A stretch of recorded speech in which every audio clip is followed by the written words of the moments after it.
Nuevamente un saludo para toda la audiencia, sea en vídeo, sea solo en audio, por televisión, por radio o por los demás medios, en esta comunicación que hacemos semanalmente en la fe en el aire. Comenzar con el Evangelio de Marcos capítulo 6.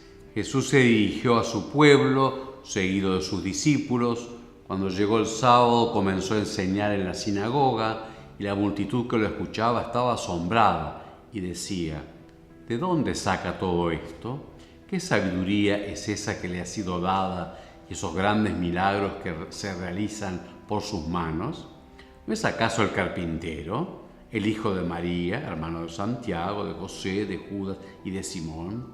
¿Y sus hermanas no viven aquí entre nosotros? Y Jesús era para ellos un motivo de escándalo. Por eso les dijo: un profeta es despreciado solamente en su pueblo, en su familia y en su casa. Y no pudo hacer allí ningún milagro fuera de sanar a unos pocos enfermos imponiéndoles las manos. Y él se asombraba de su falta de fe.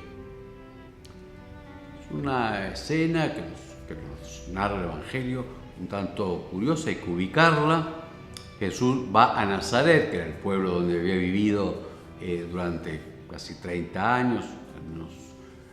Y ahí todos lo conocen, todos tienen una opinión, como hacemos en un pueblo, ¿no? Dos datos para comprender más el texto. Cuando habla de su hermano Santiago, José, Judas y Simón y sus hermanas, no son estrictamente lo que nosotros llamamos hermanos. Incluso aparece en otras partes del Evangelio, ellos llamaban a la parentela, como nosotros decimos primos hermanos.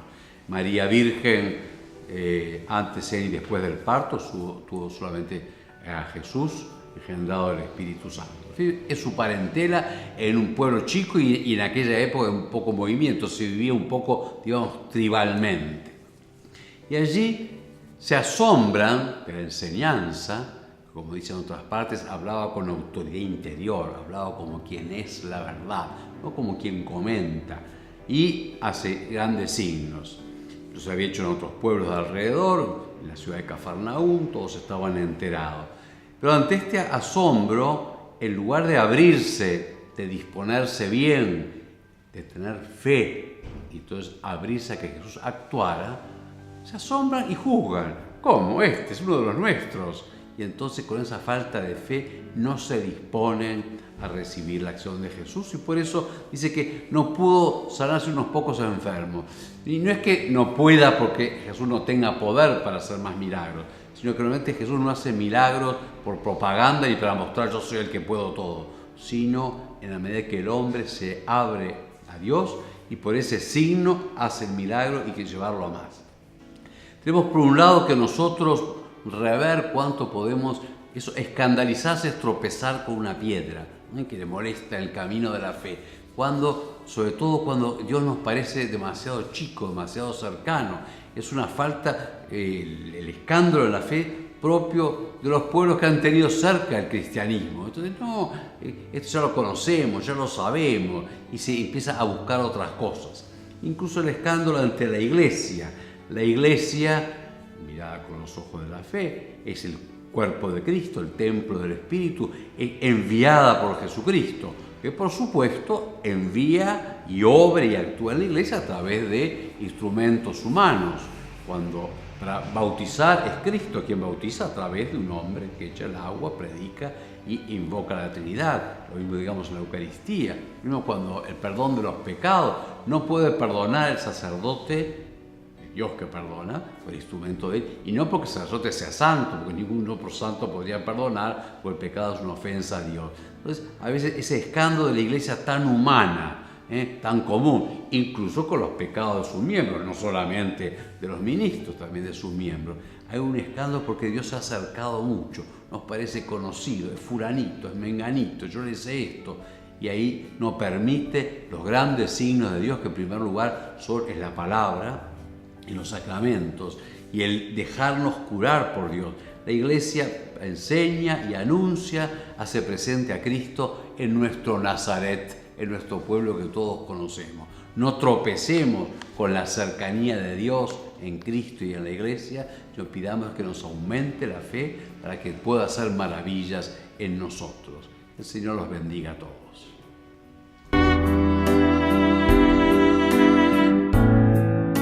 En esta charla amena quise hablar un poquito. Estamos en ambiente de campeonato de fútbol, mal que bien, saben lo que les tiene cierta alergia, todos seguimos ello.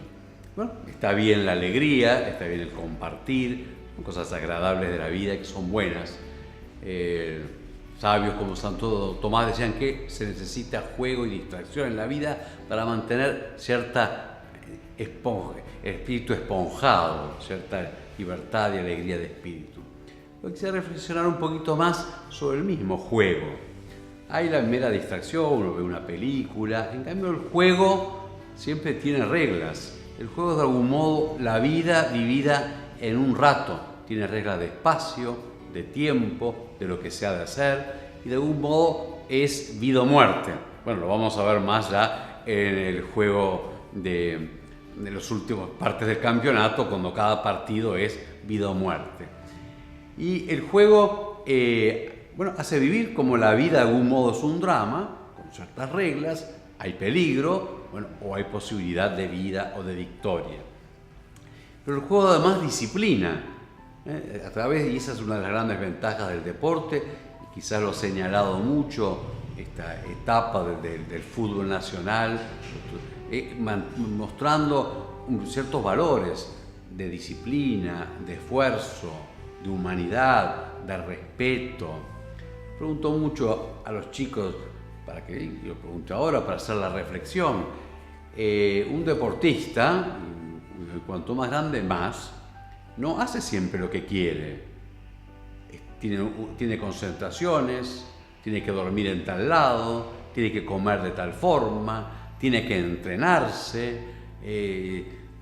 Lo decía en una carta allí Cavani, ¿no? Del ómnibus al hotel, del hotel a la concentración, de la concentración al partido, y bueno, así que tiene mucho esfuerzo y mucha disciplina, mucho trabajo colectivo, no solamente individual, para hacer ese agonismo, ese combate y para llegar al triunfo, y si no hay triunfo, para recomenzar, para volver a luchar y volver a hacer el esfuerzo. Así que pues hay como un símbolo de la vida.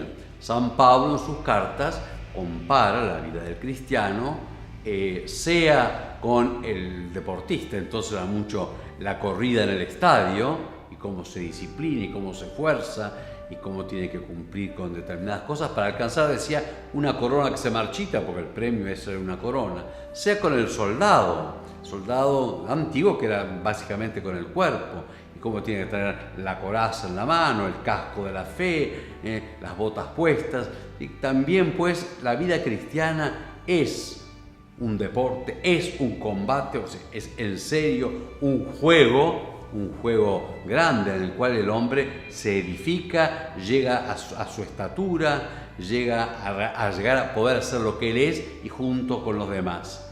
También la Sagrada Liturgia, la misa es un juego sagrado, que tiene su orden, su tiempo, su espacio, y en el cual va obrando Dios y nos va incorporando, si hacemos ese juego, si escuchamos la palabra, si adoramos con nuestras rodillas, si miramos con los ojos de la fe, es también un juego sagrado en el cual Dios nos va transformando para que lleguemos a la medida de Cristo.